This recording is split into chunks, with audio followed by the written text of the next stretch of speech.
Today on Reschooled, we take technology in the classroom and break it down.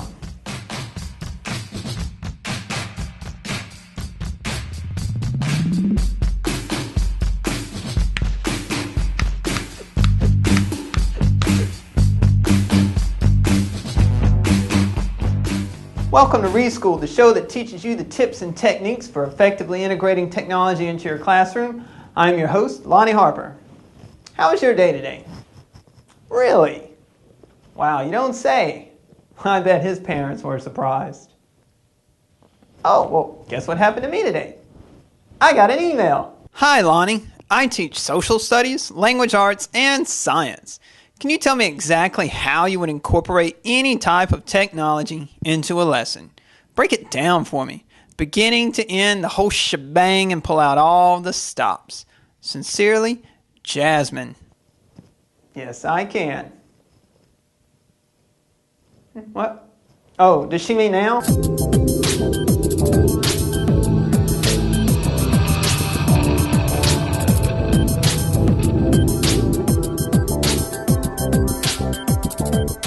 this question, we're going to break it into parts and hopefully activate some prior knowledge. Prior knowledge power, activate. Maybe all of my students aren't reading on grade level or are not performing at their highest level, but they certainly can examine a picture and make a judgment about its meaning. I've found that even the most reluctant students would be willing to look at a picture and make a guess about what's going on. So here's our first strategy to get students thinking.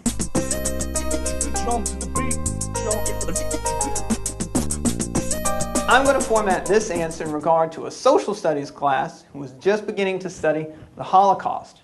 Of course, the strategies and tools used here can be modified to fit your classroom.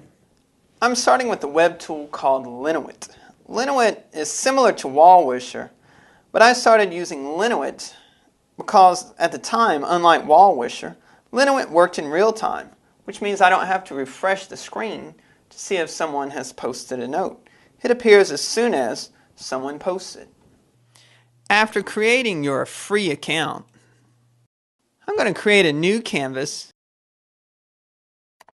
and name it Holocaust Propaganda. Choose a background. This one will be fine. And I'm going to configure it for my students to use. So I want to set it so that everyone may post stickies, and then it does give you the options of notify me, show the canvas, create a sticky via email, and on and on. I don't need to be emailed though each time one of my students posts a sticky, since we're going to be doing this activity together. Next, to simplify the student's task, I'm going to use the embed code to embed the code into my class wiki. If you don't have one, get one. After you copy the embed code, open up your wiki page.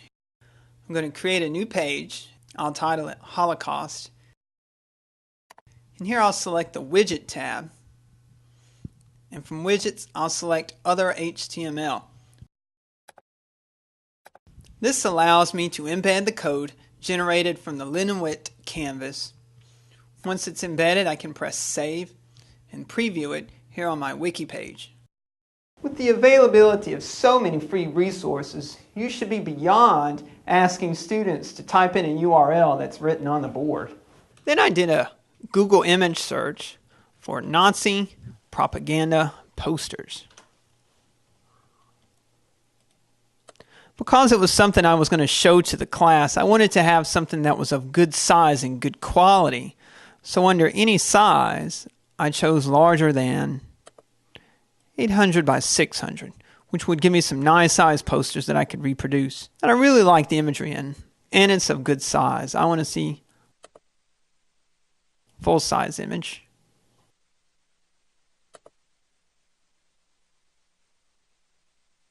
I'm going to right click and save image as, and then save it to a folder on my computer.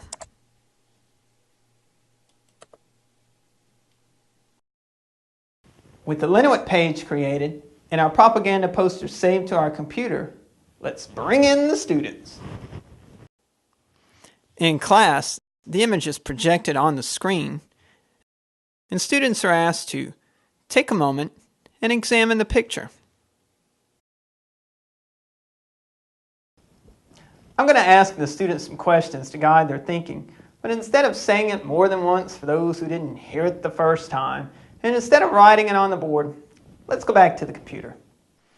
Since every computer comes with a program called Paint, which is under our Accessories folder,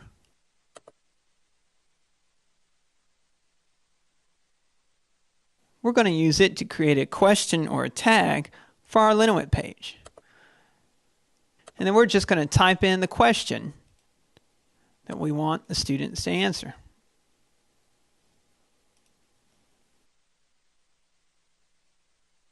You can tell already I'm going to need that to go a little bit longer.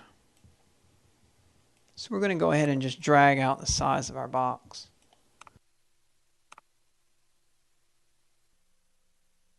So back to our question. Discuss with your group the following.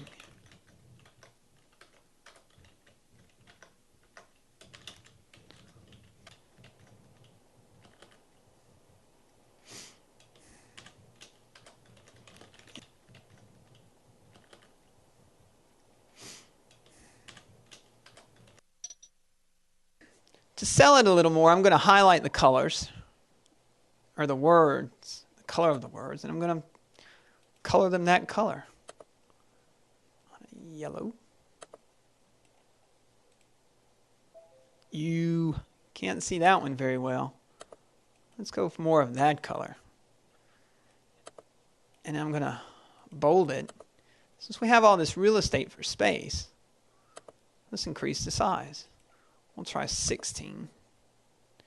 And now with the crosshairs, we can drag it and enlarge it a little bit more. I might can go 18. I think that will be pretty good. You can always give it a color background or leave it that way. But we're going to go ahead and go save.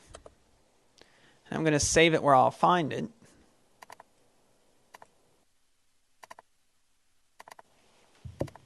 We're going to call this Canvas Question 01, in case I decide to make another Canvas question. And we're going to choose to save it as a JPEG.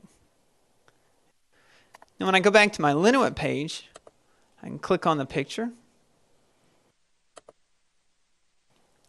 and it will allow me to browse. And I'm going to go to where I saved my picture.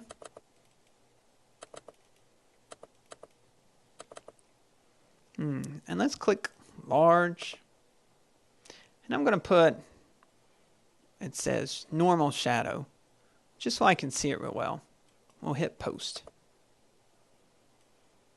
And we'll move it on there. So that's the question for our students to answer. You notice I have the options to peel off, copy to another canvas, send this sticky to a friend through email, and then I can edit it, which will let me rewrite it. But I think we're pretty good the way it is. And now with our post-it created, if we go back to our embedded page, we'll see that it immediately has popped up on this page as well. Now students can read the question and instructions for themselves and post their responses to our Linuit canvas. But if this is their first time using Linuit, there's one step I highly recommend. Model first for your students your expectations. Just as I do for you, you can probably save yourself some headaches by modeling. Also, you want to demonstrate with your own post. Make this the test post. You want to demonstrate how to input your name or your group name, group 2. This will be very important later, and you'll see in just a moment. So I can resize it however I need to, and as the poster, I can move it wherever I want it on screen.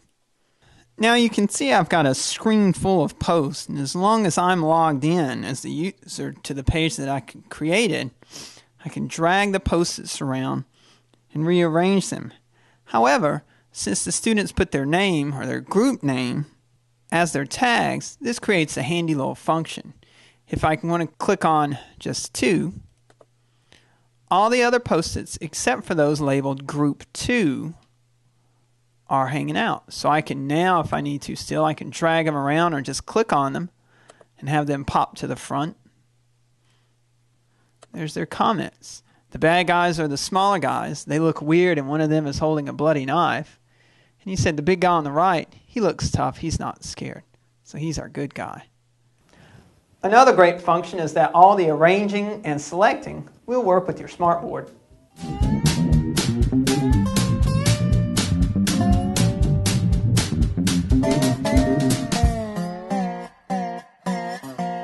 Wait, that's it?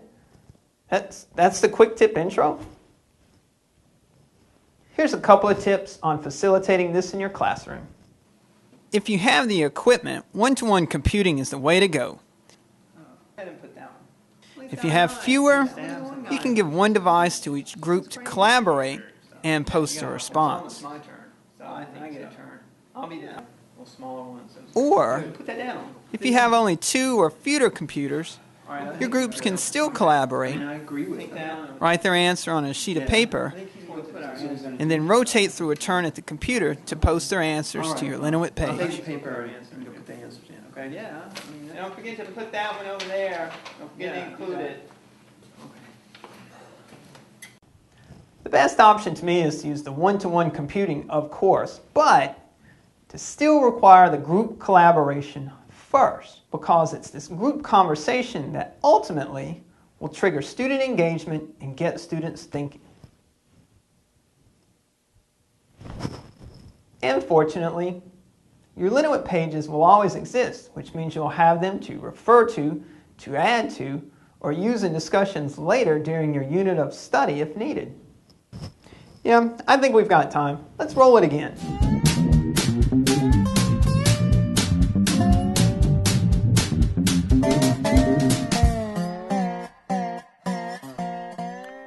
Another option for opening your lesson is to use your Linuit page as a KWHL chart.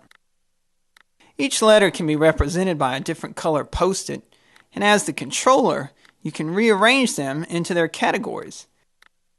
You can use Windows Paint to create a custom background with your 4 section labels.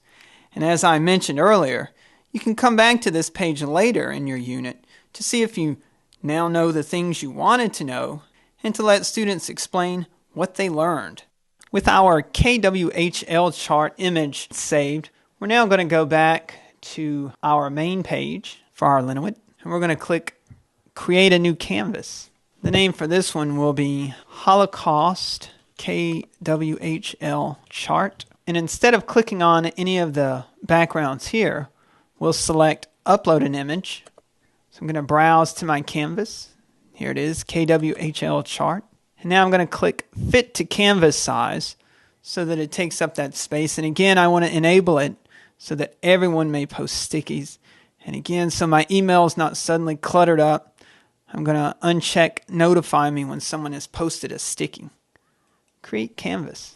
And now our KWHL Linuit is ready for students to use.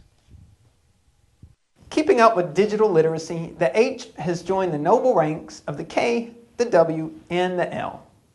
The H, of course, stands for how will I find out this information? Which books can I use? Which websites? Which professionals can I Skype with? Can I interview somebody in an industry? What about someone in my neighborhood? Or can I even conduct my own experiments?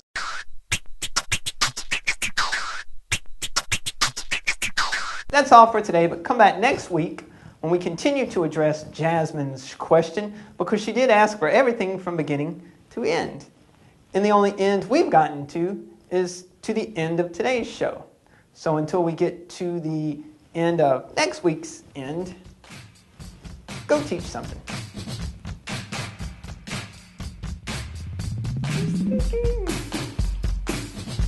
Now students can read the prompt for themselves. Yep. It's not what I need to say though. And fortunately, your Linuit pages will always exist, which means you'll have them to refer to add to, or use in discussions later during your unit of study if needed. I said it! Yeah.